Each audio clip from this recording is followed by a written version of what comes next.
अस्सलाम वालेकुम students, welcome to my channel. आज हम EDUA 501 का लेक्चर नंबर 7 स्टार्ट करने लगे हैं और इस लेक्चर में हम टॉपिक नंबर 61 से टॉपिक नंबर 64 तक कवर करेंगे। मिड टर्म प्रिपरेशन के हवाले से ये लेक्चर्स बनाए जा रहे हैं।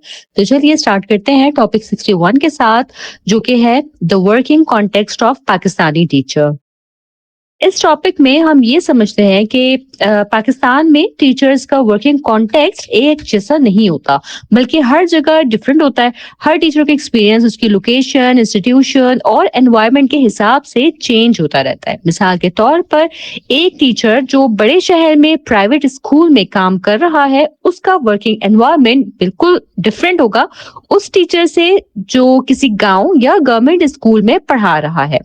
इसी तरह जो टीचर अपना खुद का स्कूल चला रहा है, उसकी रिस्पॉन्सिबिलिटीज और चैलेंजेस भी उस टीचर से ज्यादा और मुख्तलिफ होंगे जो सिर्फ एक एम्प्लॉय के तौर पे काम कर रहा है। इसका मतलब ये है कि पाकिस्तानी टीचर्स के लिए एक सिंगल स्टैंडर्ड कॉन्टेक्स्ट डिफाइन नहीं किया जा सकता। हर टीचर अपने एनवायरनमेंट के मुताबिक अलग चैलेंजेस फेस करता है। कुछ जगह रिसोर्सेज की कमी होती है, कहीं इंफ्रास्ट्रक्चर जो है वो वीक होता है, कहीं सैलरी और जॉब सिक्योरिटी का इशू होता है। इसलिए हमें ये समझना जरूरी है कि टीचर्स किन बैरियर्स का सामना कर रहे हैं, चाहे वो पब्लिक स्कूल के हों या प्राइवेट स्कूल के, सिटी के हों या फिर विलेजेस के। ये अंडरस्टैंडिंग हमें एजुकेशन सिस्टम को इम्प्रूव करने में हेल्प करती है। ठीक है जी, आगे बढ़ते हैं टॉपिक 62 की तरफ, जो कि है the working context of Pakistani teachers, यानी कि वही टॉपिक है, उसी को ही हम कंटिन्यू कर रहे हैं। इस टॉपिक में जो है टीचर के रोल को और ज्यादा एक्सपेंड किया गया है। टीचर सिर्फ एक क्लासरूम इंस्ट्रक्टर नहीं होता है, बल्कि उसे सोसाइटी में एक सोशल एक्टिविस्ट और लीडर के तौर पर भी देखा जाता है। टीचर सोसाइटी का हिस्सा होता है, इसलिए उसका काम सिर्फ पढ़ाना ही नहीं है, बल्कि लोगों के साथ रिलेशंस डेवलप करना भी होता है। एक टीचर को एक ही वक्त में बहुत से रोल्स निभाने पड़ते हैं, जैसे कि लीडर, गाइड, फ्रेंड और कभी कभी पेरेंट जैसा रोल भी टीचर को प्ले करना पड़ता है। वो स्टूडेंट्स के साथ साथ उनके पेरेंट्स, फैमिलीज और पूरी कम्युनिटी के साथ कनेक्ट होता है। इस वजह से टीचर पर बहुत ज्यादा रिस्पॉन्सिबिलिटीज होती हैं। उसे सिर्फ नॉलेज देना नहीं, बल्कि स्टूडेंट्स की पर्सनालिटी डेवलप करना होती है, उनको सही डायरेक्शन देना होती है और कम्युनिटी को पॉजिटिव तरफ गाइड करना होता है। ये सब रोल्स मिलकर टीचर को एक पावरफुल सोशल फिगर बना देते हैं। आगे बढ़ते हैं टॉपिक नंबर 63 की तरफ, जो कि है सोशल एक्टिविस्ट। इस टॉपिक में टीचर को एक सोशल एक्टिविस्ट के तौर पर समझाया गया है।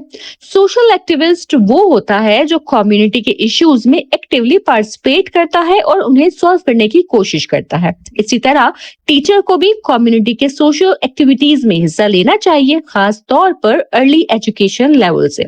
लेकिन पाकिस्तानी कॉन्टेक्स्ट में ये चीज हर जगह आसान नहीं होती, स्पेशली फीमेल टीचर्स के लिए ये और ज्यादा चैलेंजिंग होती है। बहुत सी कम्युनिटीज में कल्चरल रिस्ट्रिक्शंस की वजह से फीमेल टीचर्स को सोशल एक्टिविटीज में पार्टिसिपेट करने की पूरी आजादी नहीं मिलती।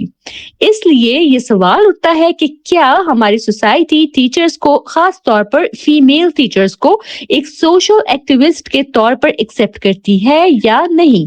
ये एक इम्पोर्टेंट इशू है जो एजुकेशन सिस्टम और सोशल नॉर्म्स दोनों से ही रिलेट करता है। आगे टॉपिक नंबर 64 में भी हम इसी सोशल एक्टिविस्ट के टॉपिक को ही कंटिन्यू करेंगे और टॉपिक 64 में हम प्रैक्टिकल एग्जाम्पल के जरिए ना ये बात समझेंगे कि सोशल एक्टिविटीज में टीचर्स को किन चैलेंजेस का सामना होता है। ठीक है, जैसे अगर कम्युनिटी में कोई फन फेस्टिवल अरेंज हो रहा हो तो फीमेल टीचर्स के लिए उसमें पार्टिसिपेट करना इतना आसान नहीं होता। उन्हें फैमिली रिस्ट्रिक्शंस, कल्चरल बैरियर्स और कम्युनिटी एक्सपेक्टेशंस का सामना करना पड़ता है। कभी उन्हें मेल मेंबर्स को कन्विंस करना मुश्किल होता है, कभी उनकी अपनी फैमिली उन्हें अलाउ नहीं करती। सही है, तो ये इश्यूज तो टीचर्स के साथ रहते ही हैं। बड़े शहरों में थोड़ी फ्लेक्सिबिलिटी होती है, जहां फीमेल पार्टिसिपेशन ज्यादा होती है, लेकिन छोटे शहरों में और खास तौर पे गांव वगैरह में ये जो है ये अभी भी एक बहुत बड़ा चैलेंज है। दूसरी तरफ कुछ मेल टीचर्स भी ये समझते हैं कि उनका काम जो है ना वो सिर्फ क्लासरूम तक लिमिटेड है और उन्हें सोशल एक्टिविटीज में इन्वॉल्व नहीं होना चाहिए। ٹھیک ہے، لیکن اصل میں اگر ٹیچر کمیونٹی ایکٹیویٹیز میں پارٹیسپیٹ کرے تو وہ سوسائٹی میں پازیٹیو چینج لا سکتا ہے۔ اس لیے ضروری ہے کہ ٹیچرز اپنے رول کو صرف ٹیچنگ تک لمیٹڈ نہ رکھیں بلکہ سوسائٹی کی ڈیولپمنٹ میں بھی اپنا حصہ ڈالیں۔ ٹھیک ہے جی، اس کے ساتھ ہی ہمارا ٹاپک نمبر 7 یہی مکمل ہوتا ہے۔ مجھے امید ہے کہ یہ آپ کو سمجھ آیا ہوگا۔ اگر آپ کے کوئی سوالات یا اگر آپ کا کوئی فیڈ بیک ہو تو آپ مجھے کمنٹ سیکشن میں ضرور بتائیے گا۔ چینل سبسکرائب کرنا ہرگز نہ بھولیے گا اور میرے لیکچرز کو اپنے فیلو اسٹوڈنٹ تک بھی لازمی پہنچائیے گا۔ میں انشاءاللہ تعالیٰ اپنے نیکسٹ لیکچر کے ساتھ جلد حاضر ہوں گی۔ تب تک آپ سب اپنا بہت خیال رکھیے گا۔ اللہ حافظ۔